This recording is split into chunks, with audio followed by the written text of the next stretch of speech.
This video is owned and produced by Hello Kinetic, a channel to practice listening and reading English every day. Learn English through real books. Expand your vocabulary and be good at English. Chapter 5. The gun wasn't pointed at me, he was just holding it. It was a medium-caliber automatic, foreign-made, certainly not a Colt or a Savage. With the white tired face and the scars and the turned-up collar and the pulled-down hat and the gun, he could have stepped right out of an old-fashioned kick-em-in-the-teeth gangster movie. "You're driving me to Tijuana to get a plane at 10:15, he said. "I have a passport and visa and I'm all set except for transportation. For certain reasons I can't take a train or a bus or a plane from LA. Would $500 be a reasonable taxi fare?" I stood in the doorway and didn't move to let him in. "500 plus the GAT?" I asked. He looked down at it rather absently. Then he dropped it into his pocket. "It might be a protection," he said, "for you. Not for me." "Come on in then." I stood to one side and he came in with an exhausted lunge and fell into a chair. The living room was still dark, because of the heavy growth of shrubbery the owner had allowed to mask the windows. I put a lamp on and mooched a cigarette. I lit it. I stared down at him. I rumpled my hair, which was already rumpled. I put the old tired grin on my face. What the hell's the matter with me sleeping such a lovely morning away? 10:15, huh? Well, there's plenty of time. Let's go out to the kitchen and I'll brew some coffee. I'm in a great deal of trouble, Seamus. Seamus, it was the first time he had called me that. But it kind of went with his style of entry, the way he was dressed, the gun and all. It's going to be a peach of a day. Light breeze. You can hear those tough old eucalyptus trees across the street whispering to each other. Talking about old times in Australia when the wallabies hopped about underneath the branches and the koala bears rode piggyback on each other. Yes, I got the general idea you were in some trouble. Let's talk about it after I've had a couple of cups of coffee. I'm always a little lightheaded when I first wake up. Let us confer with Mr. Huggins and Mr. Young. Look, Marlowe, this is not the time. Fear nothing, old boy. Mr. Huggins and Mr. Young are two of the best. They make Huggins-Young coffee. It's their life work, their pride and joy. One of these days I'm going to see that they get the recognition they deserve. So far all they're making is money. You couldn't expect that to satisfy them. I left him with that bright chatter and went out to the kitchen at the back. I turned the hot water on and got the coffee maker down off the shelf. I wet the rod and measured the stuff into the top, and by that time the water was steaming. I filled the lower half of the dingus and set it on the flame. I set the upper part on top and gave it a twist so it would bind. By that time he had come in after me. He leaned in the doorway a moment and then edged across to the breakfast nook and slid into the seat. He was still shaking. I got a bottle of Old Grandad off the shelf and poured him a shot in a big glass. I knew he would need a big glass. Even with that he had to use both hands to get it to his mouth. He swallowed, put the glass down with a thud, and hit the back of the seat with a jar. "Almost passed out," he muttered. "Seems like I've been up for a week. Didn't sleep at all last night." The coffee maker was almost ready to bubble. I turned the flame low and watched the water rise. It hung a little at the bottom of the glass tube. I turned the flame up just enough to get it over the hump and then turned it low again quickly. I stirred the coffee and covered it. I set my timer for 3 minutes. Very methodical guy, Marlowe. Nothing must interfere with his coffee technique. Not even a gun in the hand of a desperate character. I poured him another slug. "Just sit there," I said. "Don't say a word. Just sit." He handled the second slug with one hand. I did a fast wash-up in the bathroom and the bell of the timer went just as I got back. I cut the flame and set the coffee maker on a straw mat on the table.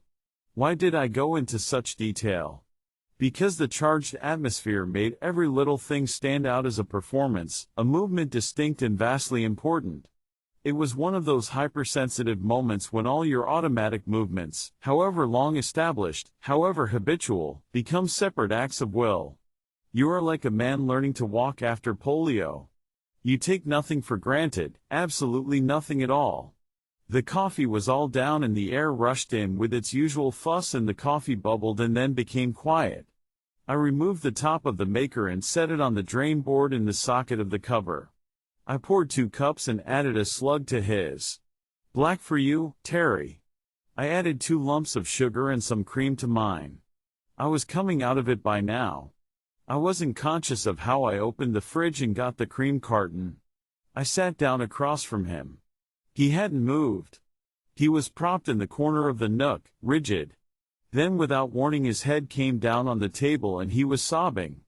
He didn't pay any attention when I reached across and dug the gun out of his pocket. It was a Mauser 7.65, a beauty. I sniffed it.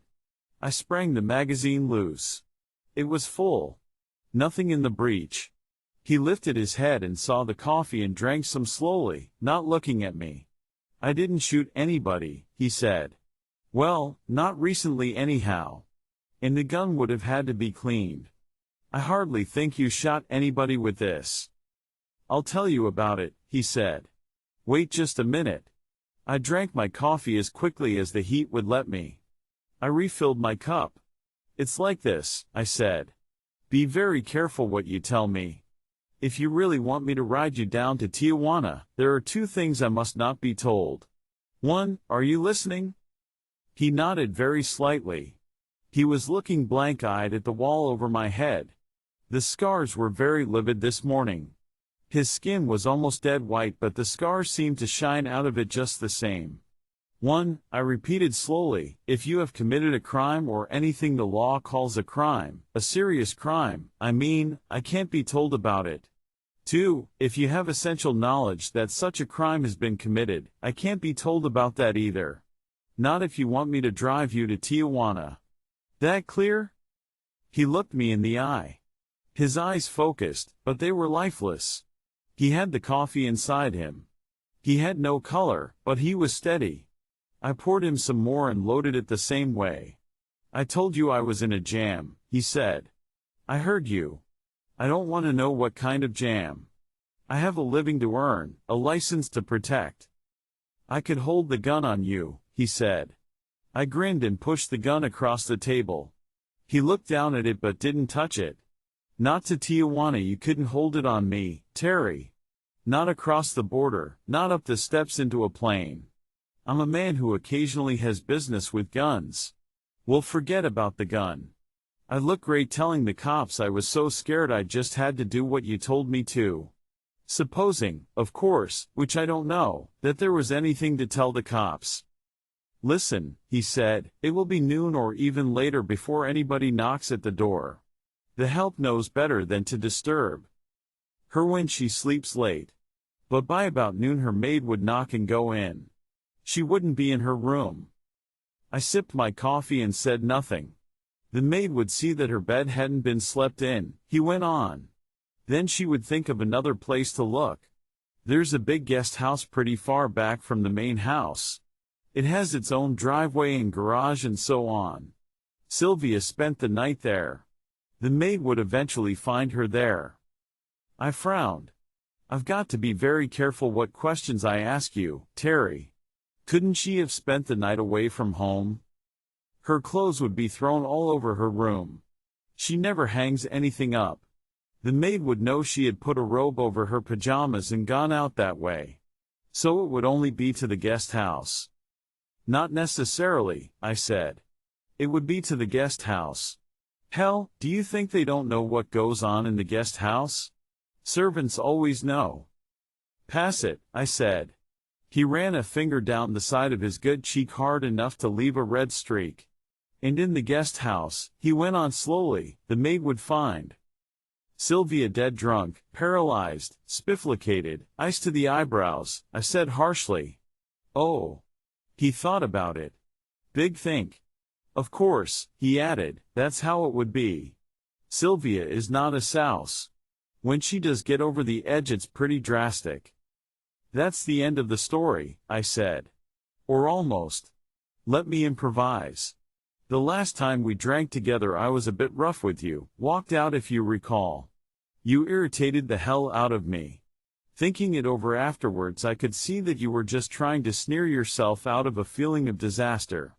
You say you have a passport and a visa. It takes a little time to get a visa to Mexico. They don't let just anybody in. So you've been planning to blow for some time.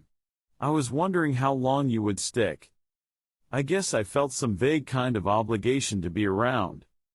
Some idea she might need me for something more than a front to keep the old man from nosing around too hard. By the way, I tried to call you in the middle of the night. I sleep hard. I didn't hear. Then I went to a Turkish bath place. I stayed a couple of hours, had a steam bath, a plunge, a needle shower, a rub down, and made a couple of phone calls from there. I left the car at La Brea and Fountain. I walked from there. Nobody saw me turn into your street. Do these phone calls concern me? One was to Harlan Potter. The old man flew down to Pasadena yesterday, some business. He hadn't been to the house. I had a lot of trouble getting him. But he finally talked to me. I told him I was sorry, but I was leaving. He was looking a little sideways when he said this, towards the window over the sink and the Tacoma bush that fretted against the screen. How did he take it? He was sorry. He wished me luck. Asked if I needed any money. Terry laughed harshly. Money. Those are the first 5 letters of his alphabet. I said I had plenty. Then I called Sylvia's sister. Much the same story there. That's all. I want to ask this, I said. Did you ever find her with a man in that guest house? He shook his head. I never tried. It would not have been difficult. It never has been. Your coffee's getting cold. I don't want any more. Lots of men, huh? But you went back and married her again. I realize that she's quite a dish, but all the same. I told you I was no good. Hell, why did I leave her the first time? Why after that did I get stinking every time I saw her? Why did I roll in the gutter rather than ask her for money? She's been married 5 times, not including me. Any one of them would go back at the crook of her finger. And not just for $1 million. She's quite a dish, I said. I looked at my watch. Just why does it have to be the 10:15 at Tijuana? There's always space on that flight. Nobody from LA wants to ride a DC-3 over mountains when he can take a Connie and make it in 7 hours to Mexico City. And the Connies don't stop where I want to go. I stood up and leaned against the sink. Now let's add it up and don't interrupt me. You came to me this morning in a highly emotional condition and wanted to be driven to Tijuana to catch an early plane. You had a gun in your pocket, but I needn't have seen it. You told me you had stood things as long as you could, but last night you blew up. You found your wife dead drunk and a man had been with her.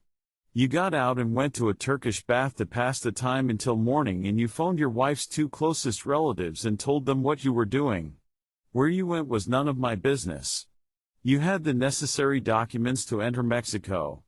How you went was none of my business either. We are friends and I did what you asked me without much thought. Why wouldn't I? You're not paying me anything. You had your car but you felt too upset to drive yourself. That's your business too. You're an emotional guy and you got yourself a bad wound in the war. I think I ought to pick up your car and shove it in a garage somewhere for storage. He reached into his clothes and pushed a leather keyholder across the table. How does it sound? He asked. Depends who's listening. I haven't finished. You took nothing but the clothes you stood up in and some money you had from your father-in-law. You left everything she had given you, including that beautiful piece of machinery you parked at La Brea and Fountain. You wanted to go away as clean as it was possible for you to go and still go. All right. I'll buy it.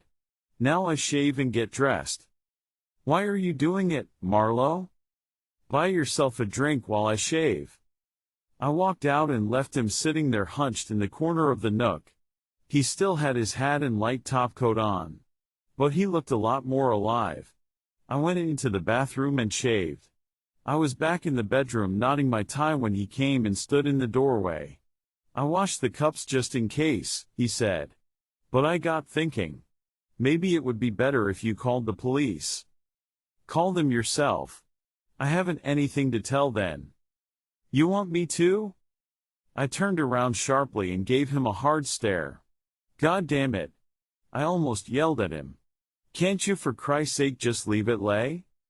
I'm sorry. Sure you're sorry. Guys like you are always sorry, and always too late.